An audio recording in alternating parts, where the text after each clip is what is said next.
Hello folks, the old deplorable basket case here, with a new camera. I don't know if this will turn out much different from videos with the other camera, but it's a better setup for me to do this, so I hope I'll be able to make more videos using this camera.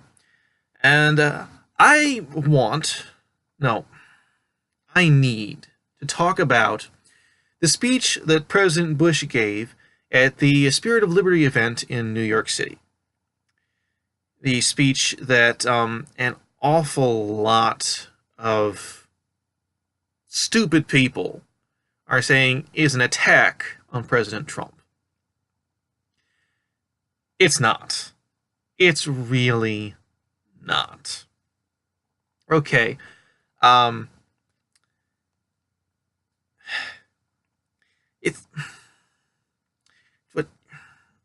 how do I start this? It's just wrong on so many levels. Okay. Early in his speech, President Bush referenced people from China, North Korea, and Venezuela, saying that people there are suffering under regimes that do not allow them freedoms. Now, these are all countries, or these are all regimes that President Trump has expressed strong opposition to. That's not criticism. If anything, that is support for President Trump. He offered some suggestions, President Bush did, that is, offered some suggestions for how to move our country forward. Okay, first, America must harden its own defenses. Our country must show resolve and resilience in the face of external attacks on our democracy. Now, hardening our nation's defenses, that's been President Trump's thing for ever since he started campaigning. Okay, there's like one or two paragraphs in this whole thing that could be interpreted as being critical of President Trump. But okay, on economy, he suggested, President Bush that is, the first step should be to enact policies that encourage robust economic growth by unlocking the potential of the private sector, and for unleashing the creativity and compassion of this country. This is not criticism of President Trump. If anything, if this is a criticism of anyone, it would be the Clintons, Barack Obama, and the DNC. Okay? He went on, we become the heirs of Martin Luther King Jr. by recognizing one another not by the color of their skin, but by the content of their character.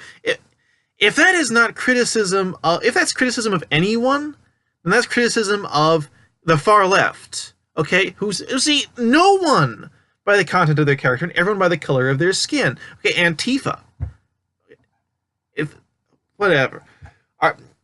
It also went on. Now, Breitbart. I referenced Breitbart before as being a good place to look for right-wing wackos.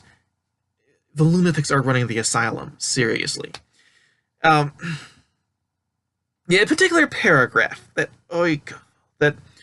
an article on Breitbart referenced as being criticism of President Trump goes, our politics seems more vulnerable to conspiracy theories and outright fabrication. Okay, who's been spewing conspiracy theories and outright fabrication for over a year now? Who's been doing that?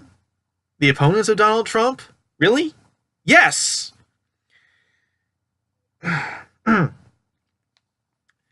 Now, this aforementioned article on Breitbart News claims that President Bush never criticized Barack Obama during his presidency, which is not true.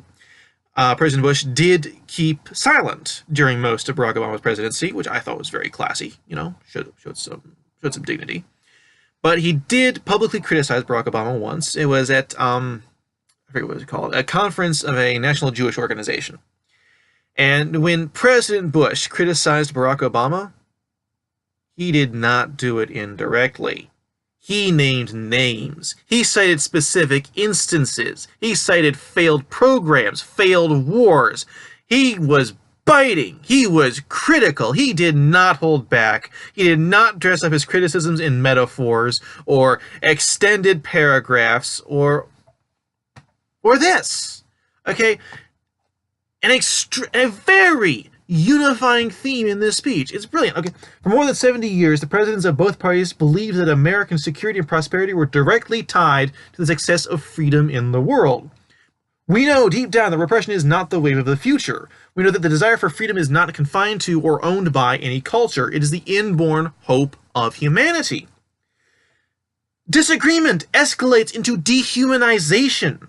Too often we judge other groups by their worst examples while judging ourselves by our best intentions, forgetting the image of God we should see in each other.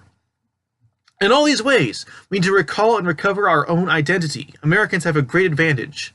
To renew our country, we only need to remember our values. It's a brilliant speech. It took me 5 seconds with a Google search to find the full text of it. Find it, read it, watch it, listen to it. Get this speech. It's brilliant. I don't know who wrote it. Whoever wrote it was brilliant. Is brilliant. And that's the whole thing. It's a call for unity. It's not an attack on anyone. So read it. Really. Okay? I can back this up. Okay, I'll try to remember. I'll try to put a link to a full transcript of the speech in the comment section below.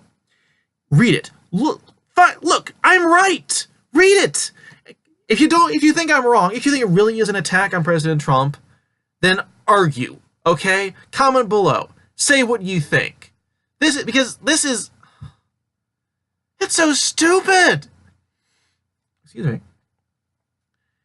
It's so stupid to call this an attack. I could just go on for a long time calling it stupid because it's so stupid, but I really should stop this video before I get boring, I think, if I'm not already. Anyway, that's all. Thanks for watching. I hope that you do follow this speech because I think it's brilliant. I think it's very enjoyable reading, actually. Yeah, that's all. Comment below with anything you have to say. I'd like to know what you think. And have a good night, and God bless.